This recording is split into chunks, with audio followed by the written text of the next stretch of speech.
I'm the kind of guy that whenever I get something on my mind, I don't stop until the job's done.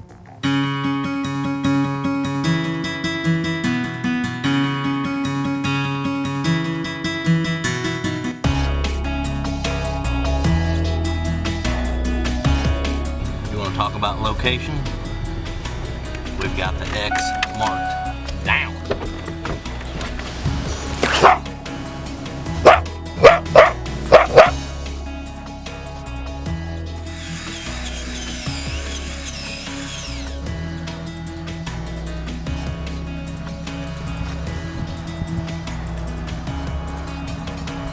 Another cock coyote right there. We will have another one here in the next couple days, guaranteed. My plan originally was to film and edit one show in December on trapping and then pick it back up in January or February in the South on how we trap down there. However, through our viewers and how I felt the show went, I didn't really show the process that I went through or show them the tricks that I learned along the way. And our show is solely driven by our viewers. All the positive comments that we've got, you, the viewer, have produced another show.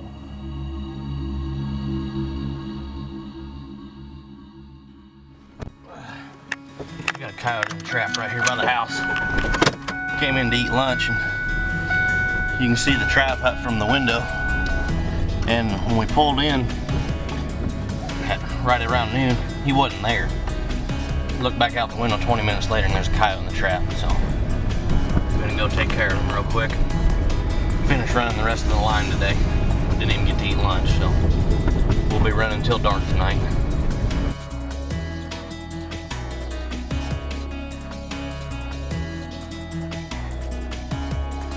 Alright, now I gotta find the, you can see right here is where I had my dirt hole. Get in there and work it back out. Most likely my bait's still down in there. And there it is right there. There's my bait. And I'll go ahead and reuse that. One thing about it, if you can get a set to catch a coyote, reset the trap. That is very, very important.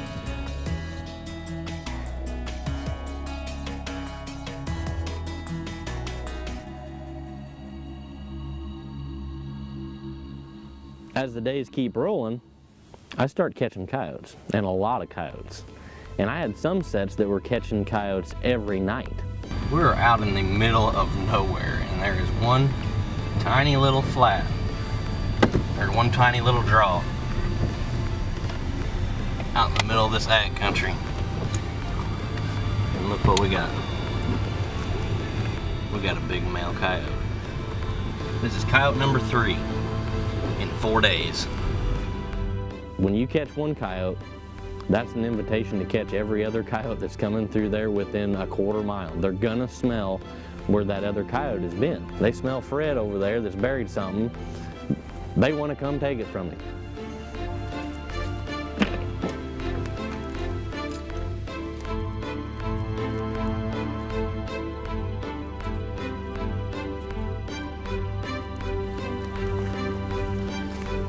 I can't help it. I've got trail cam video of a fox coming to a set, and for whatever reason, I'm still learning, I didn't have my trap set right.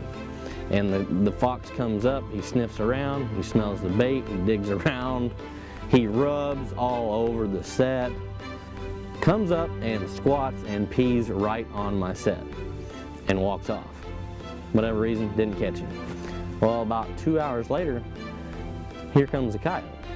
What I'd done is I didn't have a lot to use for a backing, and I'd already caught a raccoon there a couple of days prior, and I had taken 2 sticks and kind of V'd them on the back for my backing so they wouldn't come in the backside.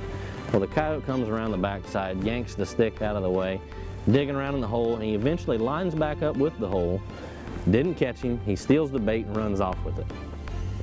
Well, he couldn't take it. About 5 minutes later, he comes right back. That time it was the kiss of death. And for 5 nights in a row in one location, I caught 5 coyotes. It was crazy. I mean, I could not catch a double, but I always caught a single there every night, and I had a double set made. So after the 5th night, it rocked on 3 more days and did not catch a coyote. But there was new tracks in the set every day. The only thing that I can come up with is those coyotes were either with the other coyotes that got caught the previous nights, or they saw them in the trap and didn't want anything to do with that location. They would come within a few feet, but they would not commit to the trap or commit to the hole and get caught in the trap.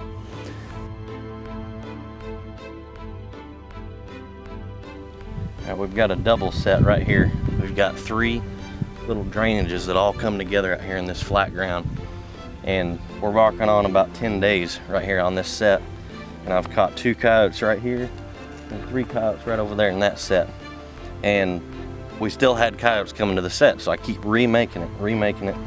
And it got to where the coyotes were being a little trap shy and just tiptoeing around these other catch circles.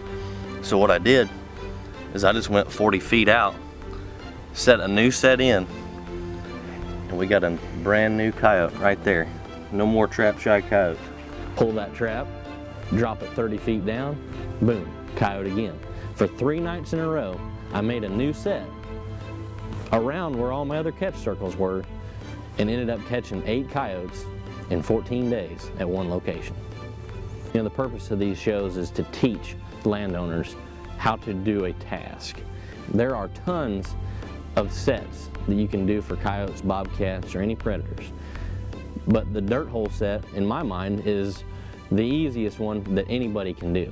You dig a hole, you stick the trap in front of it. Yes, there is little things that you can do to make it better, but it is by far the easiest set for anybody. Any landowner can make this set. So why would we muddy the water with trying to jam in 3 or 4 different kinds of sets in a 10-minute show where you skip over the high and the low spots? If it ain't broke, don't fix it. But one of the most important aspects that I feel is having the right equipment. If you don't have the right equipment to make that set properly, you're not going to have good success. Here is the equipment that I use. Everybody's going to have to get out their pen and paper right now. The first thing you're going to have to look at is traps. I'm using Victor number 3 4x4 offset jaw. It's probably one of the most efficient and user-friendly traps, bone stock. Anybody can buy them, anybody can use them, they're all going to perform the same. You don't have to modify it at all. The stakes that I'm using are Minnesota brand chain stakes. They have the bullet style anchor. They work really, really well. They're easy to set, pretty simple. You got the stake, you drive it in the ground, and in many cases it takes a truck to pull them up. Third thing you're going to need is a good hammer. I've chosen the Sodbuster hammer off of Minnesota Trap Supply's website. It's very important to have a good hammer when digging your trap bed. You can dig your dirt holes with a trowel, but the easiest way to do it is with a dirt hole auger and a cordless drill. It's simple. Another thing you're going to need is a good sifter. You need to be able to sift that dirt back over that trap so there's nothing getting in the way of that trap firing properly. I'm using RK Predator Plus bait, available on F&T Trapping Post. You're going to need sheep's wool to hold the bait. Basically what I do is just get a handful of sheep's wool, a tablespoonful of bait, throw it in the sheep's wool, kind of crunch it with your hand and throw it down in the hole. I use Hall Baker's Red Fox gland lure and Red Fox urine. It's nothing fancy. They're gonna smell bait, they're gonna smell gland lure. They can't stand it. Just remember that a coyote is nothing but a thief. Everything I use was recommended to me by other professionals. And I am not sponsored by any company. I'm not sponsored by a trap company, a bait company, a distributor, nobody. The bottom line is these products work. And everything that I use, other than the bait, you can get from Minnesota Trap Supply. You know, every management activity that we do, there's always a cost. And the benefit to trapping is there is a return on your investment. And to maximize my efforts, I'm also going to trap raccoons within my coyote line. You know, trapping raccoons is not rocket science. And the coon dagger has taken all of the work and the thinking out of it.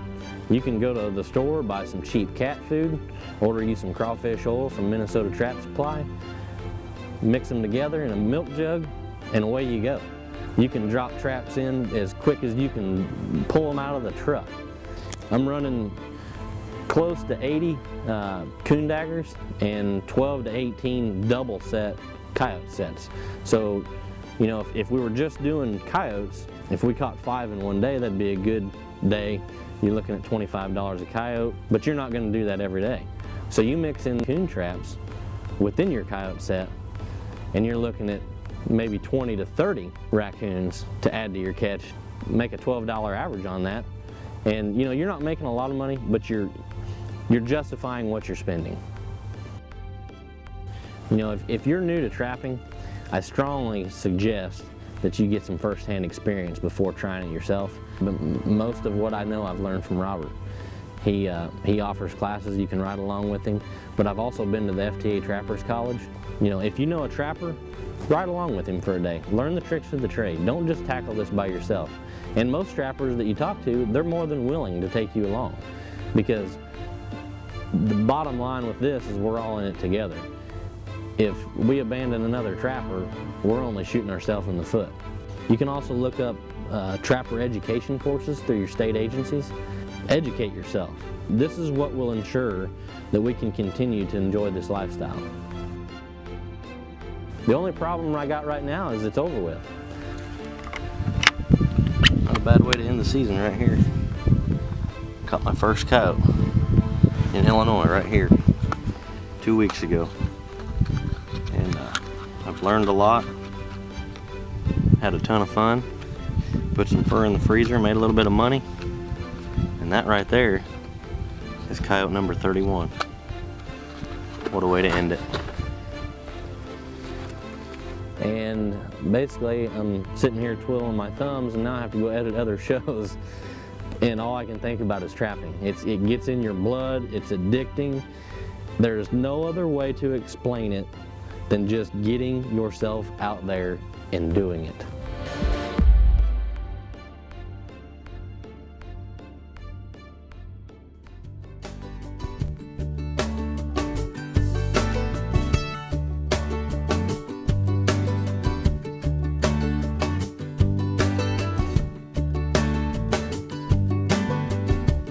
There's a place I go, tucked back in the pines, where a green field grows, my own little paradise. I'm thankful for this land and the life that it provides. See, the measure of a man is what he leaves behind. Oh, oh, take what you need and pass it on down.